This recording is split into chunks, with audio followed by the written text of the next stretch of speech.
પંખીડા તું ઉડીને જાજે ગામે ગામ રે, દેશના બાળકોને કેજે ભણવા આવે રે.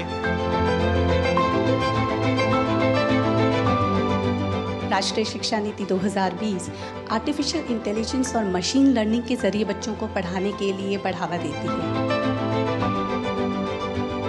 आपने मेरा भी क्लास ले लिया आज.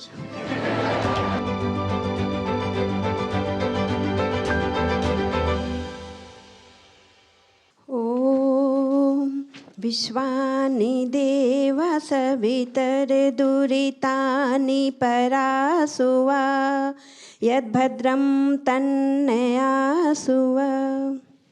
माननीय प्रधानमंत्री महोदय, नमो नमः.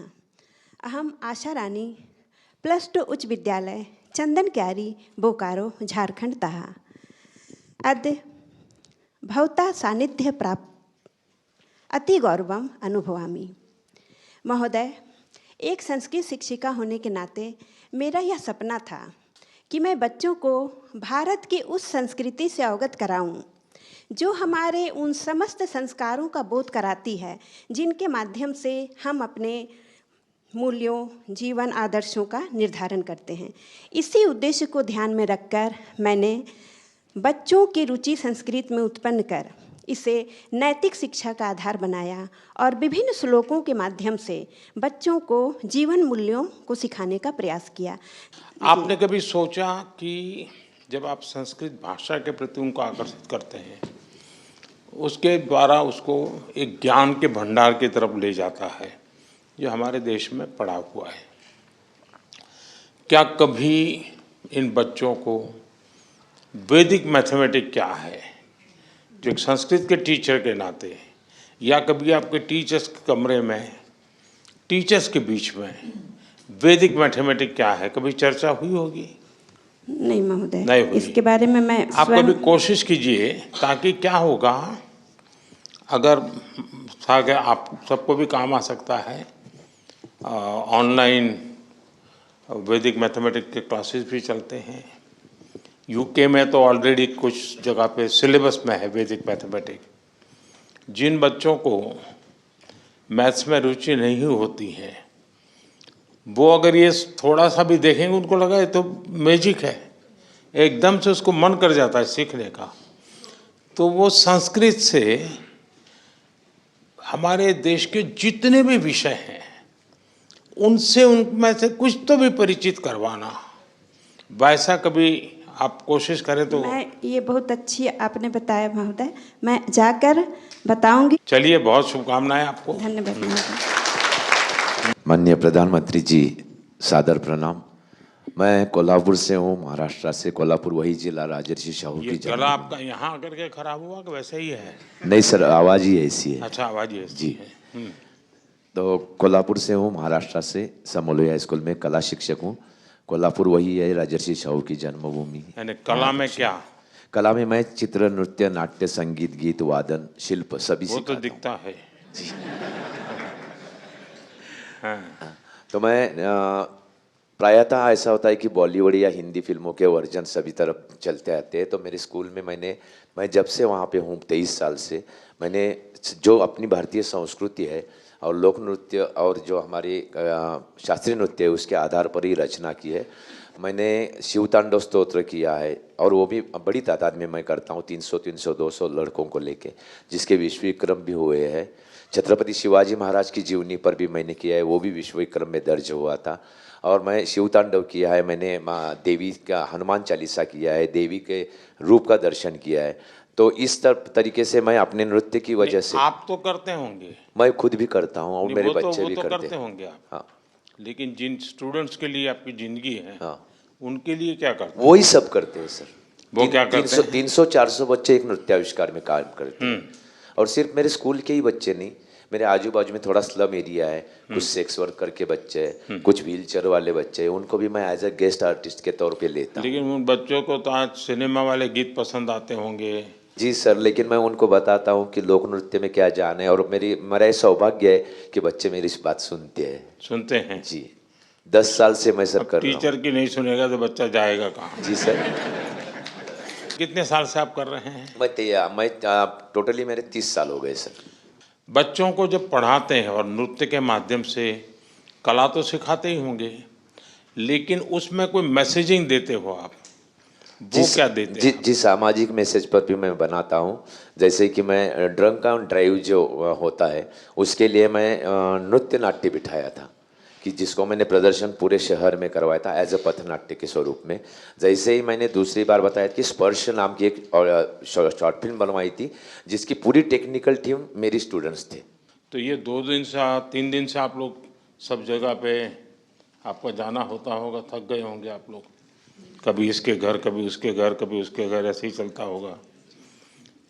तो इनसे कोई विशेष परिचय कर लिया क्या आप लोगों ने? कोई लाभ लिया कि नहीं किसी ने?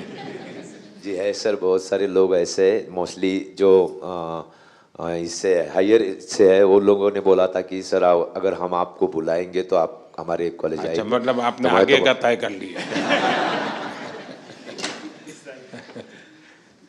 मतलब आप कॉमर्शियली भी करते हैं कार्यक्रम? कमर्शियली भी करता हूँ, लेकिन फिर तो आपको बहुत बड़ा मार्केट नहीं सर, बहुत बड़ा मार्केट मिल गया। नहीं सर, उसकी भी एक बात बताना चाहूँगा। कमर्शियली मैं जो भी काम करता हूँ, मैंने फिल्मों के लिए कोरियोग्राफ किया है, लेकिन मैंने 11 अनाथ बच्चे गोद लिए हुए, मैं उनके लिए कमर्शियली काम करता हूँ। उनके लिए क्या करते हैं आप? वो अनाथ आश्रम में थे और उनके में कला गुण थे, तो अनाथ आश्रम की एक पहलू होती है कि 10वीं के बाद उसको ITI में डाल दो। तो मैंने वो धारणा तोड़ने की कोशिश की, तो उन्होंने बोला कि नहीं, हम लोगों को इसको अलाउ नहीं करते हम लोग। तो मैंने उनको बाहर ले लिया, एक रूम में रख लिया।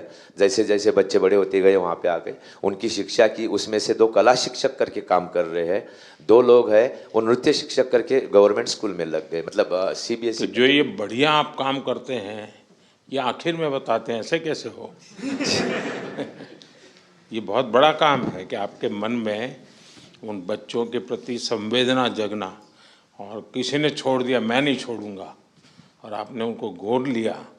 ये बहुत बड़ा काम किया आपने। सर, इस बात का मेरे जीवन से ताल्लुक है। मैं खुद अनाथालय से हूँ, तो इसलिए मुझे लगता है कि जो मुझे नहीं मिला था, तो मेरे पास तभी कुछ नहीं था, और मेरे संचित के पास से अगर मैं वंचित के लिए कुछ करूँ तो ये मेरा परम भाग्य है। चलिए, बहुत आपने सिर्फ कला को नहीं, आपने जीवन को संस्कारों से जिया है, बहुत बड़ी बात है ये। जी धन्यवाद सर। तो सचमुच में नाम आपका सागर सही है। जी सर, आपसे सौभाग्य हुआ, आपसे बात मुलाकात करने का, ये मेरे सौभाग्य की बात है। बहुत बहुत शुभकामनाएं भैया। Thank you sir. माननीय प्रधानमंत्री जी, नमस्कार। नमस्ते जी। मैं डॉक्टर अविनाशा शर्मा हरियाणा शिक्षा विभाग में बतौर अंग्रेज़ी प्रवक्ता के रूप में काम कर रही हूँ। माननीय हरियाणा के जो वंचित समाज के बच्चे हैं, जो ऐसी पृष्ठभूमि से आते हैं जहाँ अंग्रेज़ी भाषा उनके लिए सुनना और समझना थोड़ा मुश्किल होता है, उसके लिए मैंने एक प्रयोगशाला का निर्माण किया है। ये भाषा की प्रयोगशाला न सिर्फ भाषा अंग्रेज़ी भाषा के लिए तैयार की गई है, बल्कि क्षेत्रीय भाषाएं और मातृभाषा दोनों का ही इसमें समावेश किया गया है। महोदय, राष्ट्रीय शिक्षा नीति 2020 आर्टिफिशियल इंटेलिजेंस और मशीन लर्निंग के ज़रिए बच्चों को पढ़ाने के लिए बढ़ावा देती है। इन पहलुओं को देखते हुए मैंने इस भाषा प्रयोगशाला में आर्टिफिशियल इंटेलिजेंस का भी समावेश किया है। जैसे जनरेटिव टूल्स आर्टिफिशियल इंटेलिजेंस के हैं, स्पीकोमीटर और टॉकपाल, उनके ज़रिए भाषा के शुद्ध उच्चारण को बच्चे सीखते और समझते हैं। मुझे बहुत खुशी हो रही है आपसे साझा करते हुए महोदय कि मैंने अपने प्रदेश का प्रतिनिधित्व यूनेस्को, यूनिसेफ, इंडोनेशिया और उज़्बेकिस्तान जैसे क्षेत्रों में, देशों में किया, और उसका प्रभाव मेरे क्लासरूम तक पहुंचा। आज हरियाणा का एक सरकारी स्कूल ग्लोबल क्लासरूम बन गया है, और उसके ज़रिए बच्चे इंडोनेशिया में कोलंबिया यूनिवर्सिटी में बैठे हुए प्रोफेसर्स और स्टूडेंट्स के साथ बातचीत करते हैं और अपने अनुभव को साझा करते हैं। थोड़ा अनुभव बताएंगे किस प्रकार से करते हैं आप, बाकियों को भी पता चले। हाँ जी सर, माइक्रोसॉफ्ट स्काइपाथन एक टाइप का प्रोग्राम होता है जिसको मैंने अपने बच्चों से इंट्रोड्यूस कराया है। कोलंबिया यूनिवर्सिटी के प्रोफेसर्स के साथ बच्चे जब बातचीत करते हैं, उनके कल्चर, उनकी लैंग्वेज, उनकी जो रोज़मर्रा में काम आने वाली चीज़ें हैं, जिस तरीके से वो अपने एकेडमिक्स को इन्हांस करते हैं, वो चीज़ें हमारे बच्चे सीख पा रहे हैं। बहुत खूबसूरत सा एक अनुभव मैं शेयर करना चाहूँगी सर आपसे।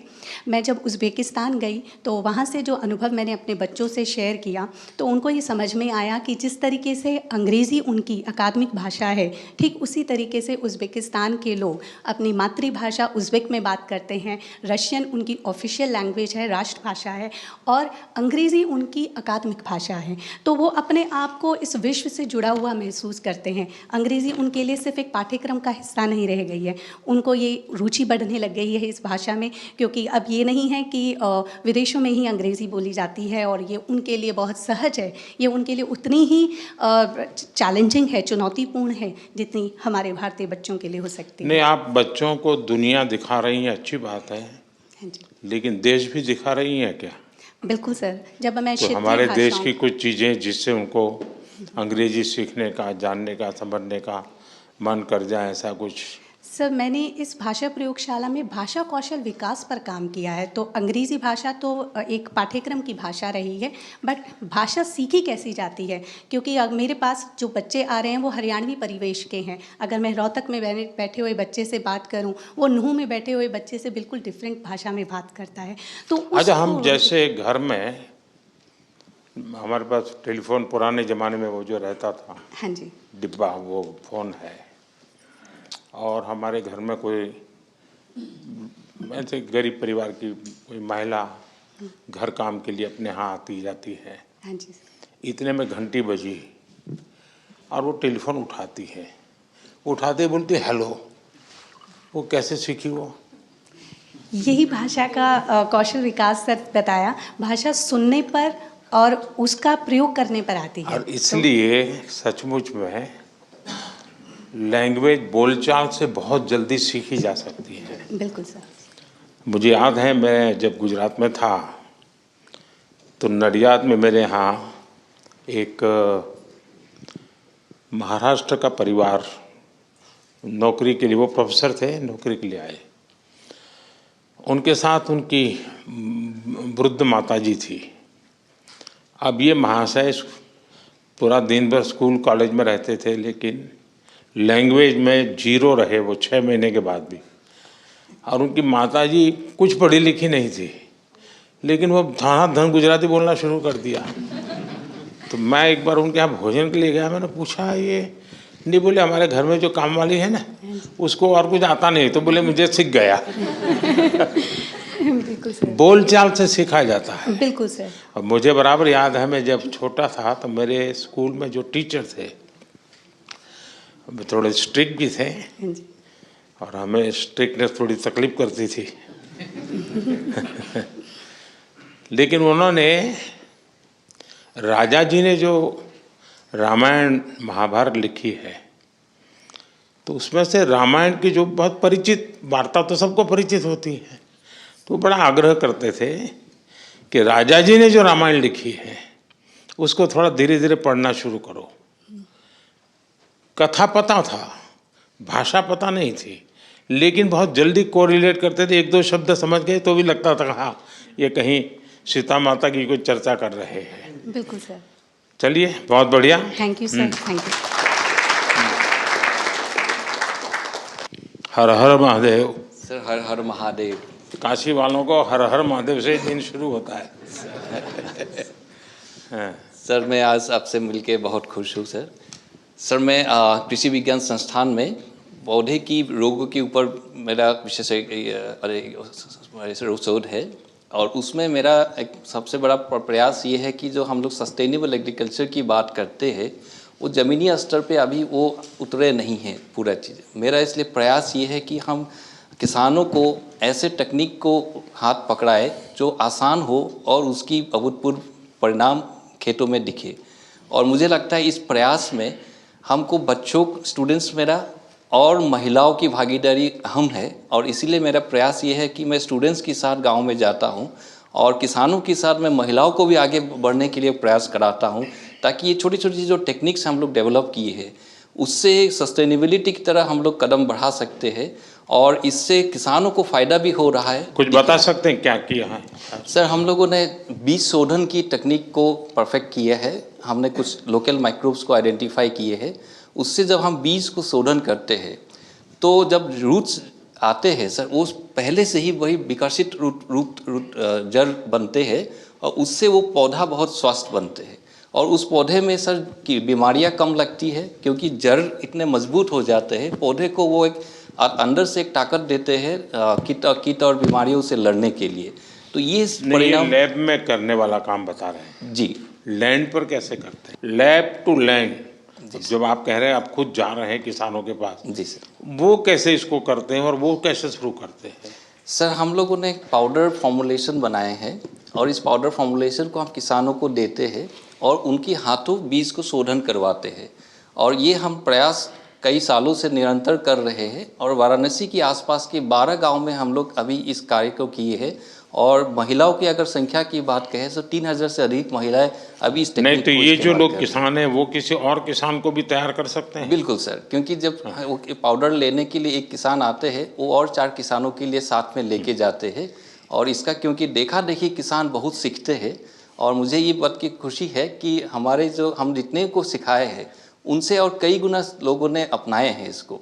अधिक पूरा संख्या मेरे पास नहीं है। ज्यादातर किस फसल पे प्रभाव हुआ और किस फसल? सब्जी और गेहूं पे।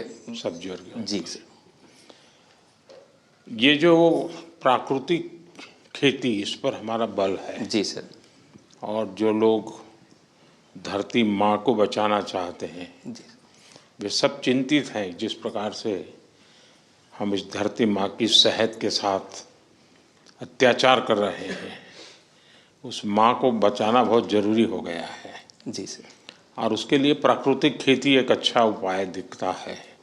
उस दिशा में कोई चर्चा हो रही है वैज्ञानिकों में? जी बिल्कुल सर, प्रयास उसी दिशा में है। लेकिन सर किसानों को हम लोग अभी पूरी तरह कन्विंस नहीं कर पा रहे हैं कि रसायन को आप प्रयोग ना करें, क्योंकि किसान डरते हैं कि हम रसायन के प्रयोग नहीं करने से मेरे फसल में कुछ नुकसान हो जाए। एक उपाय हो सकता है, मान लीजिए उसके पास 4 बीघा जमीन है तो 25% 1 बीघा में तुम ये प्रयोग करो, 3 में जो तुम परंपरागत करते हैं वो करो। जी। यानी छोटा सा हिस्सा लो, उसको एक प्रकार से अलग से तुम इसी पद्धति से करो तो उसकी हिम्मत आ जाएगी। हाँ यार थोड़ा नुकसान होगा तो 10% 20% हो जाएगा, जी लेकिन मेरी गाड़ी चलेगी। गुजरात के जो गवर्नर है आचार्य देवव्रत जी, वे बहुत ही डेडिकेटेड है इस विषय में, काफ़ी काम करते हैं। अगर आप वेबसाइट पे जाएंगे, क्योंकि आप में से बहुत से लोग हैं जो किसान का बैकग्राउंड वाले होंगे, तो उन्होंने प्राकृतिक खेती के लिए बहुत सारा डिटेल बनाया। ये आप जो एलकेएम देख रहे हैं ना, यहाँ पूरी तरह प्राकृतिक खेती का ही उपयोग होता है हर चीज़ का, यहाँ कोई केमिकल अलाउ नहीं है। ये आचार्य देवव्रत जी ने बहुत ही अच्छी फार्मूला डेवलप की है, कोई व्यक्ति उसको कर सकता है जी। गौमूत्र वगैरह का उपयोग करके करते हैं और बहुत अच्छे परिणाम आते हैं। अगर आप उसको भी स्टडी करें आपकी यूनिवर्सिटी में क्या हो सकता है तो देखिए। जरूर सर। चलिए, बहुत शुभकामनाएं। धन्यवाद। वणक्कम। Vanakkam, Prime Minister ji. I am Dr. A. Gandhimati. I come from Tyagarajar Polytechnic College, Salem, Tamil Nadu, and I have been teaching English in the Polytechnic College for more than 16 years. Most of my Polytechnic students hail from rural background. They come from Tamil medium schools. So they find it difficult to speak, at least open their mouth in English. नहीं, लेकिन हम लोगों को ये भ्रम है, शायद सब लोगों के ही होगा, कि भाई यानी तमिलनाडु मतलब सबको अंग्रेजी आती है। Obviously, sir, there are rural people, sir, who study from the vernacular language medium. So they find it difficult, sir. So for them we teach. और इसीलिए इसी जो नई शिक्षा नीति है उसमें मातृभाषा पर बहुत बल दिया गया है। Yes, sir. So we are teaching English language, sir, and as per NEP 2020, as it lays on 3 languages, now we have, and in mother tongue learning, we have now introduced as an autonomous institution, we have now introduced our mother tongue language also in learning technical education, sir. क्या आप में से कोई है जिसने बहुत हिम्मत के साथ ऐसा प्रयोग किया हो कि मान लीजिए एक स्कूल में 30 बच्चे हैं, वो प्योरली अंग्रेजी भाषा के माध्यम से और उन्हीं के बराबर के दूसरे 30 बच्चे वही विषय अपनी मातृभाषा में पढ़ते हैं, तो कौन सबसे ज़्यादा आगे जाता है, कौन ज़्यादा जानता है? क्या अनुभव आता है आप लोगों का? हाँ, क्योंकि क्या है, मातृभाषा में वो डायरेक्ट चीज को पकड़, उसको मेंटली अंग्रेजी, फिर उसका अपनी भाषा में ट्रांसलेट करेगा, फिर उसको समझने का प्रयास करेगा, बहुत एनर्जी जाती है उसकी। तो बच्चों को अपनी मातृभाषा में पढ़ाने का और बाद में अंग्रेजी एक सब्जेक्ट के रूप में बहुत अच्छा पढ़ाना चाहिए। यानी जैसे संस्कृत टीचर क्लास में जाती होगी और क्लासरूम से बाहर आती होगी, संस्कृत के सिवा किसी भी भाषा का प्रयोग नहीं करती होगी आशा जी, वैसे ही अंग्रेजी के टीचर को भी क्लासरूम में अंदर जाने से बाहर निकलने तक और कोई लैंग्वेज नहीं बोलनी चाहिए। अंग्रेजी करेंगे तो वो भी उतनी ही बढ़िया तरीके से करेंगे। फिर ऐसा नहीं कि वे एक वाक्य अंग्रेजी और फिर 3 वाक्य मातृभाषा में पढ़ाएंगे, तो वो बच्चा कैच नहीं कर सकता है। अगर हम उतना डेडिकेशन लैंग्वेज के प्रति भी होगा तो बुरा नहीं है। और हमें तो अपने बच्चों की आदत डालनी चाहिए ज़्यादा से ज़्यादा भाषाएं सीखने का, उनके मन में इच्छा जगनी चाहिए। और इसलिए कभी कभी स्कूल में तय करना चाहिए, इस बार हम अपने स्कूल में 5 अलग अलग राज्यों के गीत सिखाएंगे बच्चों को। 5 गीत एक साल में मुश्किल नहीं है, तो 5 भाषा के गीत जान लेंगे। कोई असमिया करेगा, कोई मलयालम में करेगा, कोई पंजाबी करेगा, पंजाबी तो खैर कर ही लेते हैं। चलिए, बहुत बहुत शुभकामनाएं, wish you all the best. प्रधानमंत्री जी, मेरा नाम उत्पल सैकिया है और मैं असम से हूँ। मैं अभी north east skill centre Guwahati में फूड एंड बेवरेज सर्विस में एक प्रशिक्षक के रूप में काम कर रहा हूँ। और मैं इधर नॉर्थ ईस्ट स्किल सेंटर में मेरा अभी 6 साल संपन्न हो गया है और मेरा मार्गदर्शन से अब तक 200 से ज़्यादा छात्र सफलतापूर्वक प्रशिक्षित हो गया है और देश और विदेश में 5 स्टार होटलों में काम। कितने समय का कोर्स है आपका? 1 साल का कोर्स है। 1 ईयर? Yes sir. और हॉस्पिटैलिटी का जानते हैं वो? Hospitality food and beverage service sir. Food and beverage, उसमें क्या विषय सिखाते हैं आप? हम सिखाते हैं कैसे गैस से बातें करते हैं, कैसे फूड सर्विस होता है, कैसे ड्रिंक सर्विस होता है। तो इसके लिए हम क्लासरूम में स्टूडेंट्स को ऑलरेडी रेडी कराते हैं, डिफरेंट टेक्निक्स सिखाते हैं, कैसे गैस का प्रॉब्लम सॉल्व करना है, कैसे टैकल करना है, वो सब हम सिखाते हैं।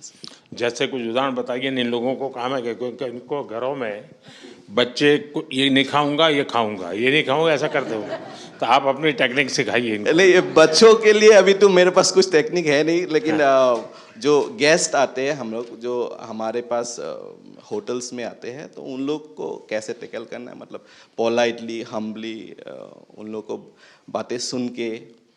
यानी ज्यादातर आपका फोकस सॉफ्ट स्किल पर है? हाँ जी सर, हाँ जी सर, सॉफ्ट स्किल्स। ज्यादातर वहाँ से निकले हुए बच्चों को जॉब के लिए अपॉर्चुनिटी कहाँ रहती है? ऑल ओवर इंडिया, जैसे कि दिल्ली हो गया, यानी मेनली बड़े बड़े होटल में? बड़े बड़े होटल्स में, हाँ।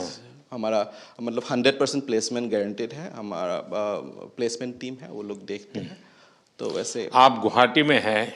हाँ जी सर। अगर मैं हेमंता जी से कहूँ, हाँ जी सर, कि हेमंता जी के जितने मिनिस्टर्स हैं, हाँ जी सर, उनके स्टाफ को आप ट्रेन करें और उनके अंदर एक कैपेसिटी बिल्डिंग करें, ताकि उनके यहाँ गेस्ट आते हैं, हाँ जी सर, और उसको मालूम नहीं होता है कि ये गेस्ट को बाएं हाथ से पानी दूं या दाहिने हाथ से, तो हो सकता है। डेफिनेटली हो सकता है सर। देखिए, ये बात आपको आश्चर्य होगा, मैं जब गुजरात में था मुख्यमंत्री, तो मेरे यहाँ एक होटल मैनेजमेंट स्कूल था। तो मैंने बड़ा आग्रह किया था कि मेरे जितने मिनिस्टर्स हैं, उनका जो पर्सनल स्टाफ है, उनको सैटरडे संडे जा कर के वो सिखाएंगे। तो उन्होंने वॉलंटियरली सिखाना तय किया। और मेरे यहाँ जितने भी बच्चे काम करते हैं, या मालिक काम करता था, या कुक काम करता था, मैं जितने भी मिनिस्टर्स के यहाँ, सबकी वहाँ पर 30-40 घंटे का करीब सिलेबस होता था। उसके बाद उनके परफॉर्मेंस में से इतना बदलाव आया और घर में जाते ही पता चलता था कि वाह कुछ नया नया लग रहा है। और तो जो परिवार वाले हैं उनको शायद उतना ध्यान में नहीं होता, मेरे लिए तो बड़ा आश्चर्य होता था कि यार तुमने कैसे कर दिया सब, तो वहाँ सीख के आता था। तो मैं समझता हूँ कभी ये भी करना चाहिए ताकि एक बहुत बड़ा ब्रांड बन जाएगा कि भाई हाँ, एक छोटा सा होता है, इवन घर में काम करने वालों को भी आते ही कोई नमस्ते कहते, जैसे टेलीफोन उठाने वाले लोग सरकारी दफ्तर में कुछ लोगों की ट्रेनिंग होते हैं, वो जय हिंद बोल करके उठाएंगे फ़ोन या नमस्ते करके उठाएंगे, कुछ हाँ बोलो क्या कहना है, तो वहीं से बात बिगड़ जाती है। तो आप इसको बराबर ठीक से सिखाते हैं? सिखाते हैं सर, सिखाते हैं। चलिए बहुत बधाई है आपको। धन्यवाद सर, धन्यवाद। तो बोरी सागर वो थे, वो आपको कुछ थे क्या? दादा थे, अच्छा। वो हमारे बहुत हास्य लेखक हुआ करते थे। हाँ जी सर। तो आप क्या करते हैं? सर मैं अमरेली से प्राइमरी स्कूल में टीचर हूँ और वहाँ पर श्रेष्ठ पाठशाला निर्माण से श्रेष्ठ राष्ट्र निर्माण के जीवन मंत्र के साथ पीछे 21 साल से काम कर रहा हूँ सर। क्या विशेषता क्या है आपकी? सर मैं हमारे जो लोकगीत कहते हैं आप बहुत पेट्रोल जलाते हैं। हाँ सर, वो बाइक पर में जो हमारा प्रवेशोत्सव आपके द्वारा जो हमारा सफल कार्यक्रम वहाँ से शुरू हुआ 2003 से। सर हमारे जो लोकल गरबा गीत है उसको मैं एजुकेशन अवेयरनेस गीत में परिवर्तित करके मैं गाता हूँ, जैसे पंखीड़ा है हमारा। सो अगर आपकी अनुमति हो तो गा। हाँ हो जाए। पंखीड़ा तू उड़ीने जाजे गामे गाम रे, पंखीड़ा तू उड़ीने जाजे गामे गाम रे, देशना बाळकोने के जे भणवा आवे रे, मारा गामना बाळकोने के जे शाळामां आवे रे, हे पंखीड़ा ओहो पंखीड़ा पंखीड़ा हो। ये गुजराती बहुत प्रसिद्ध लोकगीत हमारा है, गरबा गीत। उन्होंने इसको शब्द Educational बदल दिए हैं awareness में। और वो कह रहे हैं कि बच्चों को ये गीत से बताते हैं कि अरे भाई तुम स्कूल चलो, पढ़ने के लिए चलो, यानी अपने अपने तरीके से वो कर रहे हैं। और सर 20 भाषा के गीत भी मैं गा सकता हूँ। 20 भाषा के साथ। अरे वाह। अगर मैं केरला के बारे में बच्चों को सिखाता हूँ तो मैं कोट्टनाडन पुंजे इल्ले तित्तई तग तई तई तुम कोच्चु पेन्ने को इल्लाले तित्तिता तित्तई तई कोट्टु वेणम कुरल वेणम कुरवा वेणम। अगर तमिल में सिखाता हूँ तो तमिल के दोस्त है वाह यानी आओ, पधारो, वेलकम। सो वाह वाह वाह वाह वाह वाह उड़ी पड़े तो कन्नी नाई वाह वाह वाह उर्ज कौंड नेंजी नाई वाह वाह वाह। अगर मैं मराठी में आनंद कंद ऐसा आहिंद देश माझा, आनंद कंद ऐसा। अगर कन्नड़ा में ಭಾರತ ನಮ್ಮದು ಅಂದು ಇಂದು ಎಂದಿಗೂ ಇದುವಯೇ ಸ್ವರ್ಗವು ಹರಿಯ ಜರಿಯ ನಮ್ಮಿದು ಭಾರತ ನಮ್ಮದು। भारत माता को नमन करता हूँ। अगर मैं राजस्थानी में सिखाता हूँ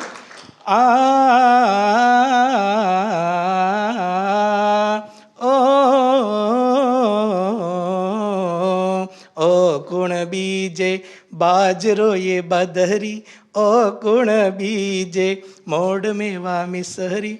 बहुत बहुत बढ़िया। Thank you sir, thank you sir. Sir एक भारत श्रेष्ठ भारत, हाँ। यही मेरा जीवन मंत्र है सर। चलिए बहुत और अच्छा। सर 2047 में विकसित भारत बनाने के लिए भी और ऊर्जा से काम करूंगा सर। चलिए। Thank you sir.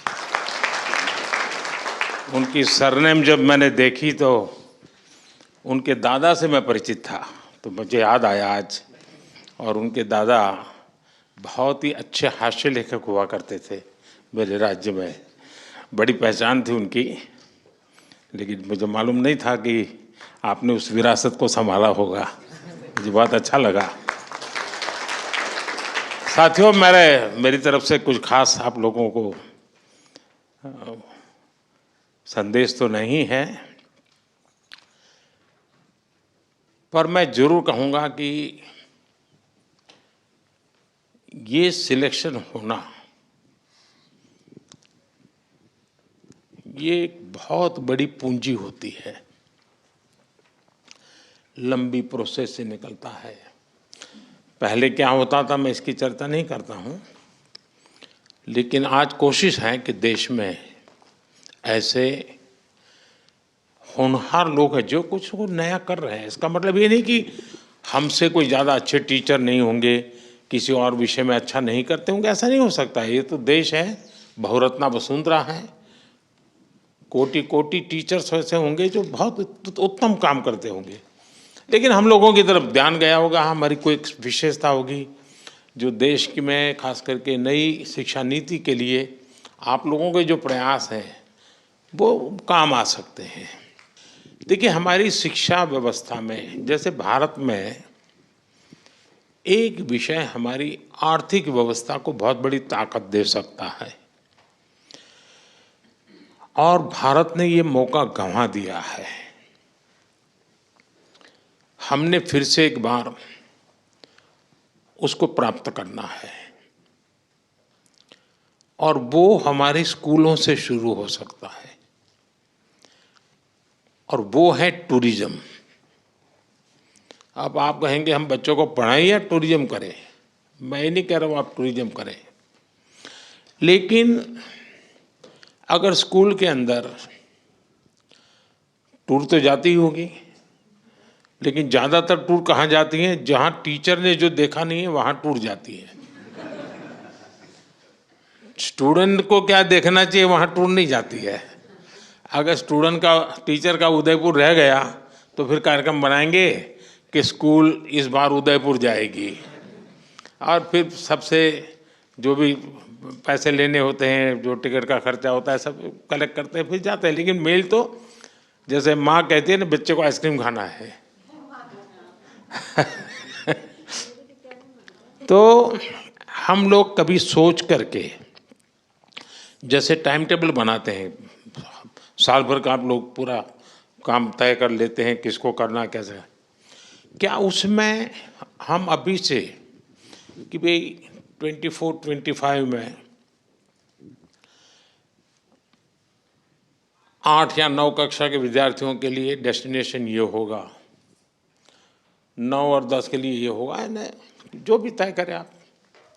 हो सकता है स्कूल 3 डेस्टिनेशन तय करें, हो सकता है 5 डेस्टिनेशन तय करें, और उनको साल भर काम देना चाहिए कि अब आपको प्रोजेक्ट दिया जाता है कि अगले साल हम केरला जाने वाले हैं, चलो भाई 10 स्टूडेंट का एक ग्रुप बनेगा जो केरल के सोशल रीति रिवाज उन पर प्रोजेक्ट करेगा, 10 स्टूडेंट वहाँ के धार्मिक परंपराएं क्या होती हैं, मंदिर कैसे होते हैं, कितने पुराने हैं, 10 स्टूडेंट हिस्ट्री पर करेंगे।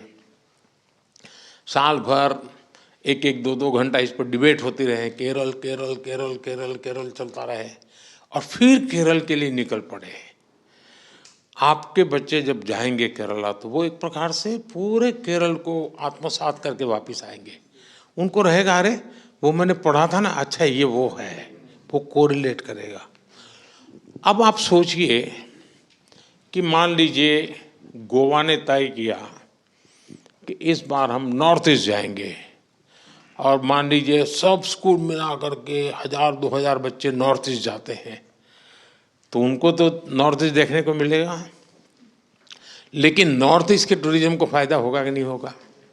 ये लोग नॉर्थ ईस्ट इतने बदले तो नॉर्थ ईस्ट वालों को लगेगा भाई अब इतने लोग आ रहे हैं तो कुछ चाय पान के लिए दुकानें खोलनी पड़ेगी, किसी को लगेगा ये चीज़ बिकती है, चलो ये ज़्यादा, तो वहाँ व्यापार रोजगार बढ़ेगा।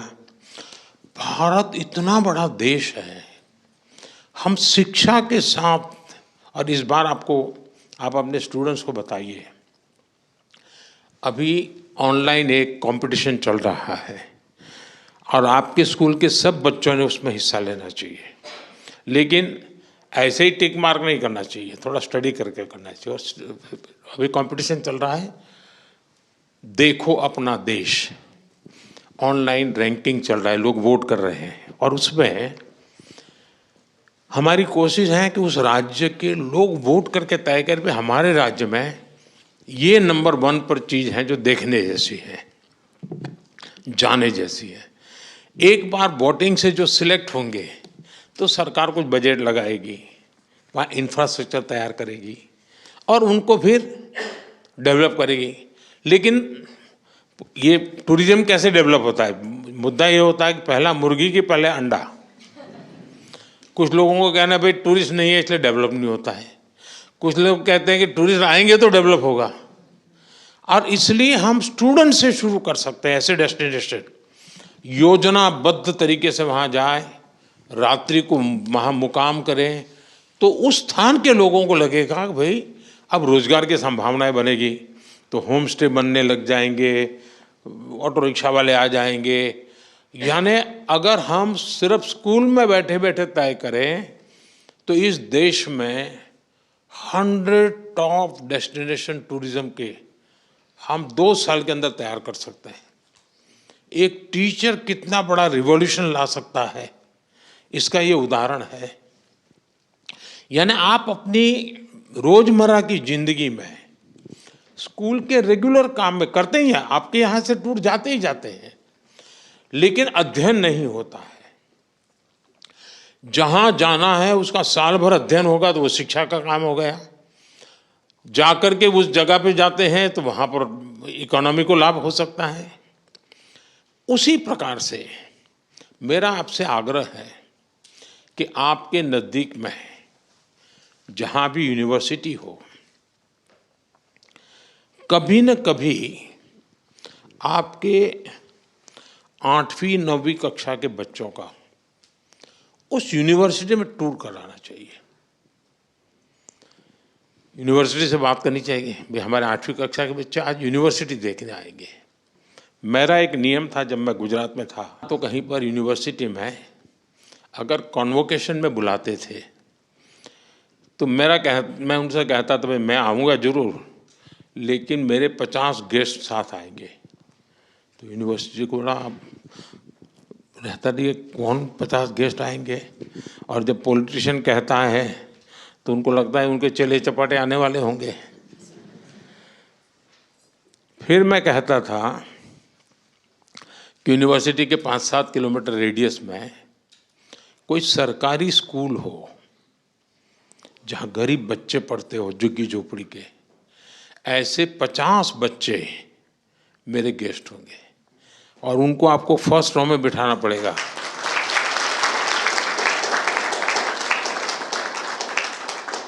अब ये बच्चे जब ये कॉन्वोकेशन देखते हैं, है तो बिल्कुल गरीब परिवार के बच्चे, उनके मन में उसी दिन सपना हम बो देते हैं, कभी मैं भी ऐसा टोपा पहन करके, ऐसा कुर्ता पहन करके मैं भी अवार्ड लेने जाऊंगा। ये भाव उसके मन में रजिस्टर हो जाता है।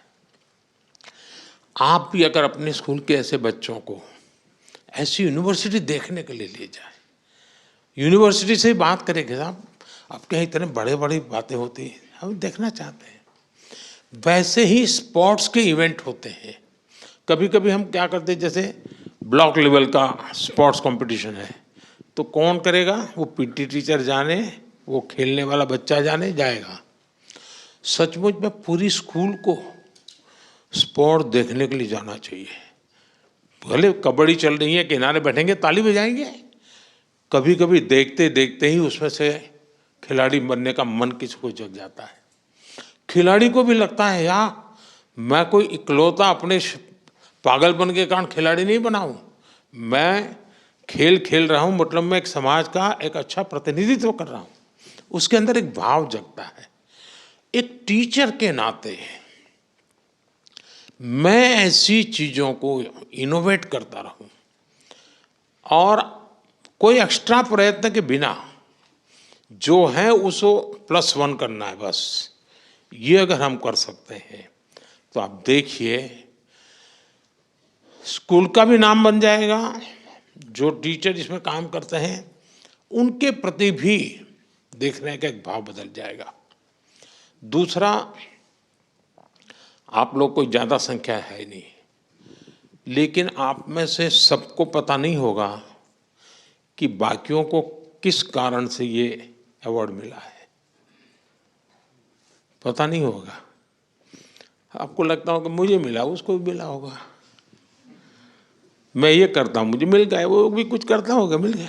ऐसा नहीं, आपकी कोशिश होनी चाहिए इन सब के अंदर ऐसी कौन सी विशेषता है, इन लोगों में ऐसा कौन सा कर्तव्य है जिसके कारण देश का उन पर ध्यान गया है।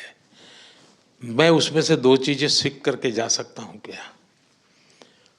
आपके लिए ये 4 दिन 5 दिन एक प्रकार से स्टडी टूर है। आपका सम्मान गौरव हो रहा है वो तो एक है, लेकिन अपने से, जैसे मैं आप सबसे बात कर रहा हूं, मैं आप लोगों से सीख रहा था, आप लोग कैसे करते हैं जान रहा था। अब ये मेरे लिए अपने आप को एक बड़ा प्रसन्न करने वाली बात थी। और इसलिए मैं कहता हूं कि आपके जितने साथी हैं, दूसरा किसी जमाने में जब हम छोटे थे तब पत्र मित्र वैसा एक जमाना हुआ करता था, हैं? अब सोशल मीडिया हो गया है तो वो तो दुनिया चली गई, लेकिन क्या आप लोगों का सबका एक व्हाट्सएप ग्रुप बन सकता है? सबका, जो लोग कब से बना है? अच्छा, कल ही बना है, चलिए अच्छा, 8-10 दिन हो गए, मतलब गुड बिगिनिंग है। एक दूसरे से आपने एक्सपीरियंस शेयर करने चाहिए। अब आपको यहाँ कोई तमिलनाडु के टीचर से परिचय हुआ है, आपकी टूर तमिलनाडु जाने वाली है आपके स्कूल की, अभी से उनको कहिए जरा बताइए, देखिए आपकी कितनी बड़ी ताकत बन जाएगी। आपको कोई मिलेगा, अरे केरल, अरे मैं उसको जानता हूँ, जम्मू कश्मीर, अरे मैं उससे तो परिचित हूँ, आप चिंता मत कीजिए मैं उनको फ़ोन कर देता हूँ। इन चीज़ों का बड़ा प्रभाव होता है। और मैं चाहूँगा कि आप लोगों का एक ऐसा समूह बनना चाहिए जिनको लगना चाहिए यार हम तो एक परिवार के हैं, एक भारत श्रेष्ठ भारत का इससे बड़ा कोई अनुभव नहीं हो सकता। ऐसी छोटी छोटी चीज़ों की अगर तरफ आप ध्यान देते हैं, मुझे पक्का विश्वास है देश की विकास यात्रा में शिक्षक का बहुत बड़ा योगदान होता है। आप भी सुन सुन करके थक गए होंगे, शिक्षक ऐसा होता है, शिक्षक वैसा होता है, फिर आपको भी लगता है ये बंद करे तो अच्छा है, यानी मैं मेरे लिए नहीं कह रहा हूँ, लेकिन शिक्षक की जब वाहवाही चलती है ना, इतनी चलती है, तो फिर आपको भी लगता है यार बहुत हो गया। मुझे भी लगता है कि वाहवाही की जरूरत नहीं है। हम उस विद्यार्थी की तरफ देखें, उस परिवार ने कितने विश्वास के साथ वो बच्चा हमें सुपुर्द किया है। उस परिवार ने हमें इसलिए बच्चा सुपुर्द नहीं किया है कि आप उसको कलम पकड़ना सिखा दें, कंप्यूटर चलाना सिखा दें, इसलिए नहीं दिया है आपको वो बच्चा कि ताकि आप उसको कुछ सिलेबस पढ़ा दें, इसलिए वो अपना एग्ज़ाम में अच्छा रिजल्ट ले आए, सिर्फ इसलिए नहीं भेजा है। माँ बाप को लगता है कि जो हम दे रहे हैं उससे आगे हम ज़्यादा नहीं दे पाएंगे, उसका अगर कोई +1 कर सकता है तो उसका टीचर कर सकता है। और इसलिए बच्चे की जिंदगी में शिक्षा में +1 कौन करेगा? टीचर करेगा। संस्कार में +1 कौन करेगा? टीचर करेगा। उसके हैबिट्स में करेक्शन कौन करेगा? +1 टीचर करेगा। और इसलिए +1 थियरी वाली थी हमारी कोशिश होनी चाहिए, उसके घर से जो मिला है मैं उसमें कुछ ज़्यादा अतिरिक्त जोड़ दूंगा, मेरा उसकी ज़िंदगी में बदलाव लाने में कोई न कोई कंट्रीब्यूशन होगा। अगर ये प्रयास आपकी तरफ से रहे, मुझे विश्वास है कि आप बहुत ही सफलतापूर्वक, और आप अकेले नहीं, सभी शिक्षकों से बात कीजिए, अपने क्षेत्र के, अपने राज्य के शिक्षकों से बात कीजिए, आप लीडरशिप लीजिए और हमारे देश की नई पीढ़ी को तैयार, क्योंकि आज जिन बच्चों को तैयार कर रहे हैं ना, वे जब नौकरी करने योग्य बनेंगे या 25-27 साल की उम्र पर पहुंचेंगे, तब ये देश आज है वैसा नहीं होगा, ये विकसित भारत होगा।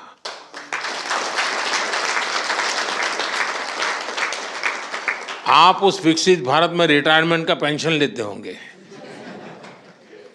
लेकिन जिसको आज आप तैयार कर रहे हैं वो उस विकसित भारत को नई ऊंचाइयों पर ले जाने वाला एक सामर्थ्यवान व्यक्तित्व बनने वाला है। और आपके पास कितनी बड़ी जिम्मेवारी है। ये विकसित भारत ये कोई सिर्फ मोदी का कार्यक्रम नहीं है। हम सबको मिलकर के विकसित भारत के लिए ऐसा मानव समूह भी तैयार करना है, ऐसे सामर्थ्यवान नागरिक भी तैयार करने हैं, ऐसे सामर्थ्यवान नौजवान तैयार करने हैं। अगर हमें आगे चल करके 25-50 गोल्ड मेडल अगर खेलकूद में लाने हैं, कहाँ से निकलेगा वो खिलाड़ी? जो आपके स्कूल में दिखते हैं उन बच्चों में से निकलने वाला है। और इसलिए हम उन सपनों को लेकर के, और आपके पास बहुत लोग हैं, सपने होते हैं, लेकिन उनके सामने इन सपनों को साकार कैसे करें? आप वो लोग हैं, आपके मन में जो सपना आए उस सपने को साकार करने के लिए वो लेबोरेटरी आपके सामने ही है, रॉ मटेरियल आपके सामने है, वो बच्चे आपके सामने हैं। आप अपने सपनों को लेकर के उस प्रयोगशाला में प्रयास करेंगे, आप जो चाहे वो परिणाम लेकर के आएंगे। मेरी तरफ से आपको बहुत बहुत शुभकामनाएं हैं। बहुत बहुत धन्यवाद।